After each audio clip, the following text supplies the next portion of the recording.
bagaimana menghindari pungli dan urusan administrasi kita tetap lancar.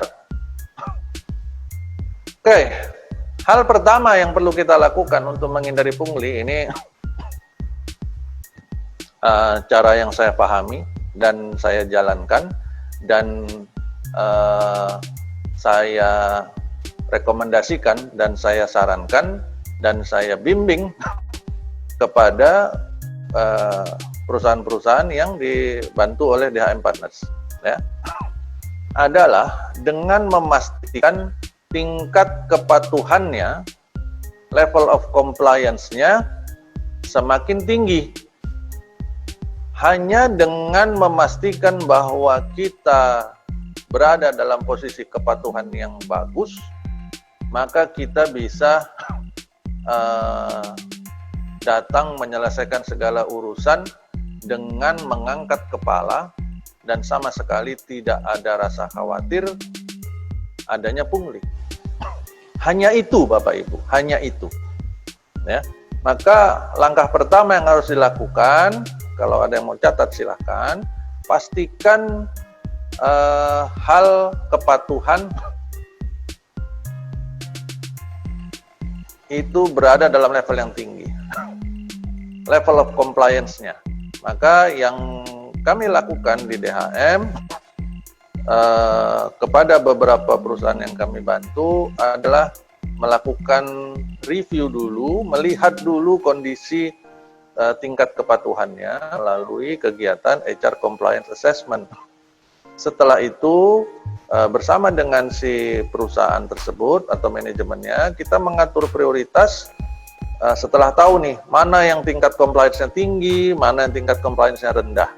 Setelah itu kita membuat program untuk bagaimana mengarahkan yang rendah ini menjadi tinggi, yang tinggi bisa dipertahankan. Pada saat itu sudah terjadi, maka oknum-oknum di luar sana, oknum berseragam maupun tidak berseragam, itu sudah tidak berani lagi untuk mendekati, mengganggu kita atau perusahaan kita dengan berbagai trik-trik kotor yang mereka punya. Ya, kenapa?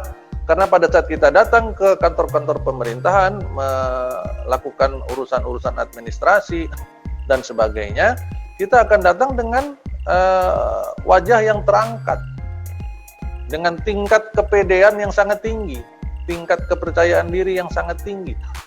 Ya, nggak perlu takut berhadapan sama siapa-siapa apabila kita berada dalam posisi yang benar. Maka untuk itu kita harus pastikan bahwa posisi kita memang benar dulu, bahwa kita memang bersih dulu. Kalau itu sudah kita lakukan, itu sudah otomatis Bapak Ibu. Ya, itu sudah otomatis. Dan di sisi lain, maka kalau ada Bapak Ibu yang suka melihat sosial medianya DHM Partners, itu ada yang sering bolak-balik saya share adalah ini. Ada kelihatan nih ya, ini yang selalu saya share di mana-mana, baik di komunitas HR, di komunitas serikat, di komunitas yang lain, ya, bahkan kepada klien-klien di DHM, kami sering kirimkan foto-foto ini ke mereka berulang-ulang, ya, supaya kita tidak lagi membiasakan hal-hal seperti ini. Sekecil apapun pemberian, jika berkaitan dengan jabatan, maka itulah gratifikasi. Okay? Apabila kita hari ini masih terus ribut tentang masalah korupsi,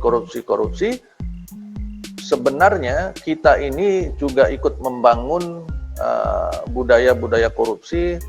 Kita juga ikut membantu memuluskan koruptor-koruptor itu. Karena sesungguhnya korupsi itu bukan hanya yang nilainya besar, Bapak Ibu.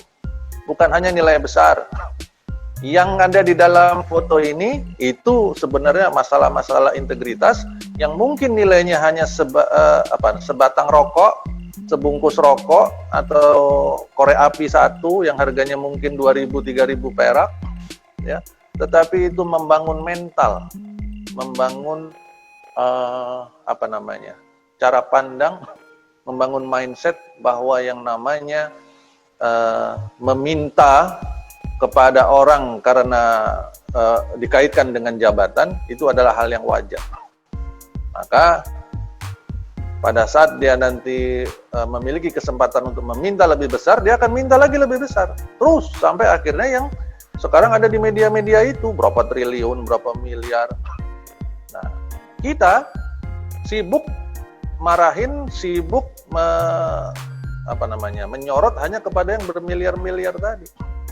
Padahal di sekeliling kita sendiri atau bahkan kita sendiri sebenarnya terlibat dalam masalah-masalah itu. Nih lihat nih, ada markup, tips, amplop, angpau, uang bensin, uang pelicin, uang diem, uang rokok, uang damai, TST, uang lelah, ongkos capek, seger-seger, terima kasih, oleh-oleh, under table, balas jasa. Kalau dulu under table, mungkin sekarang sama table-tablenya dibawa.